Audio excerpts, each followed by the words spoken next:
On this, as we look ahead at that announcement, we join now via Skype by political analyst Sanusha Naidu. Well, when the inauguration took place on Saturday, Sanusha, we thought today, Monday, we'll hear about the new cabinet. But yesterday, the president is saying, no, that's going to be done later this week. Good morning to you. Part of the reasoning, some people are saying, is because of the fact that President Ramaphosa likes to consult and follow process to make sure that when he makes his announcement, he has crossed all the T's that are necessary and dotted the I's. Is that correct assessment? Good morning, Dan. Yeah, I think part of it is a correct assessment to say that there are processes and procedures that need to be followed internally.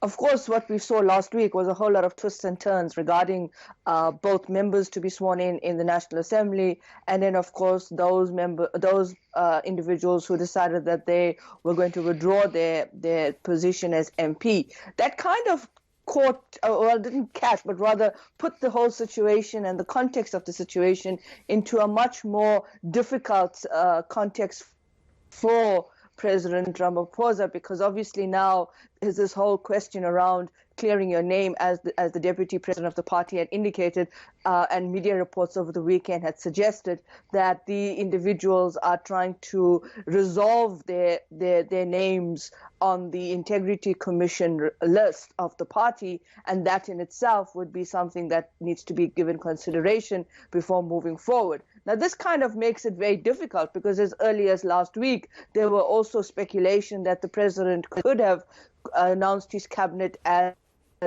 early as yesterday or late as this morning. But again, we're seeing more twists and turns, more uncertainty, and another spanner thrown in the works based on how this Integrity Commission actually is going to play out and what's happening internally in the party in terms of the different contestations, and perhaps those members that did not basically go to the National Assembly, but rather may have been redeployed to Latuli House, and that makes it even more of a situation and more of a need to follow the watching brief on this. And then, of course, you have the Public Protector's report coming out on Friday with her findings regarding Pravin Gordhan, and that also now creates another dilemma in the context of this cabinet.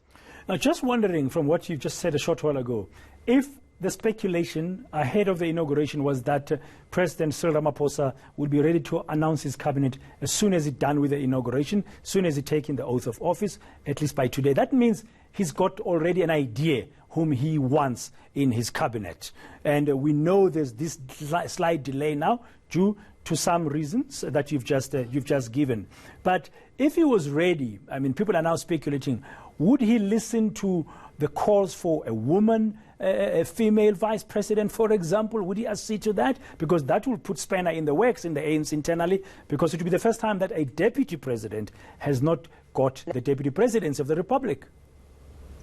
Absolutely. I mean, I think with President Ramaphosa and the team that he has assembled around him as his advisors, etc., I think he's had an idea of what kind of cabinet he wants for a long time. In fact, I think he understands that he needs a cabinet that is balanced. Obviously, the gender issue needs to be front and center in most cases. He's also indicated that this last year when he did his cabinet reshuffle towards the end of the year, where he combined the telecommunications ministry and put them together, he had Stella Ndabeni Abrahams as his minister. And so these were really clear indications that he understands what he wants. Unfortunately, what he wants and what is possible then tend to at times clash. And so what's happening internally in the party is definitely an indication that he needs to basically incorporate these different dynamics and dimensions that are unfolding in the party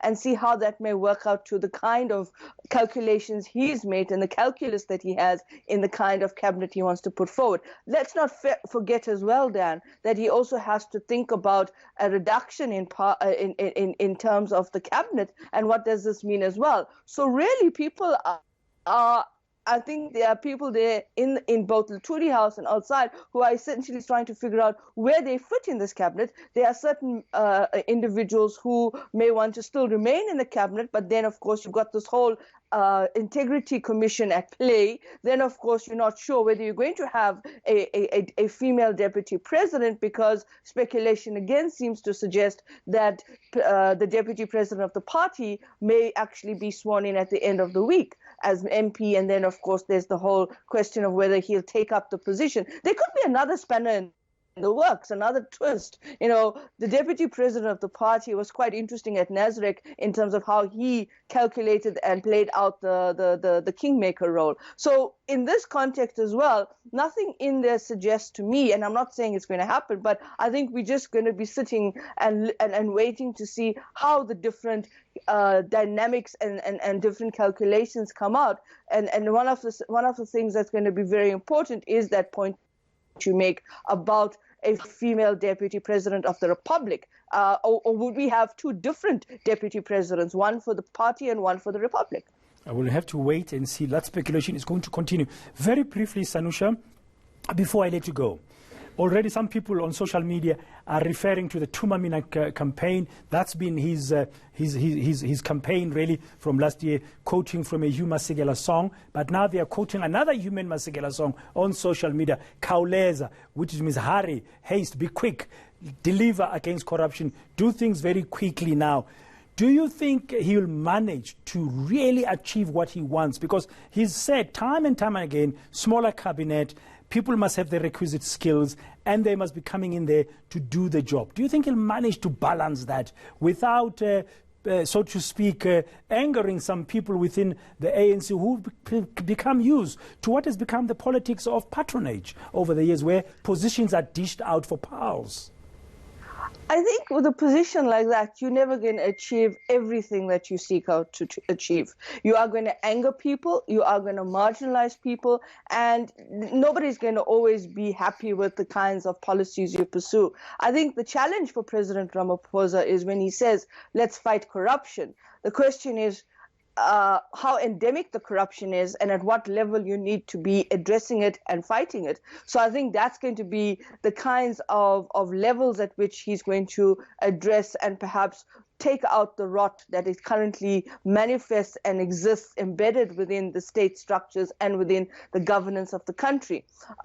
Completely eradicating it is going to be a mammoth task. So I think it's going to be one where, yes, you're right, people are now actually quite hurried and they want this corruption to be dealt with, but also bearing in mind that it's so entangled, it's so complex. I mean, it's basically taking out all of the roots of it, and how do you go about doing that? So it has to be a strategic way in which you saw the announcement by the new head of the National Directorate of Public Prosecutions, Advocate Batoy, announced the head of the new unit that was announced, that President Ramaphosa announced in his State of the Nation address. We heard them talk about corruption, nobody being immune or given any immunity about corruption, and they will be tackling it at all levels.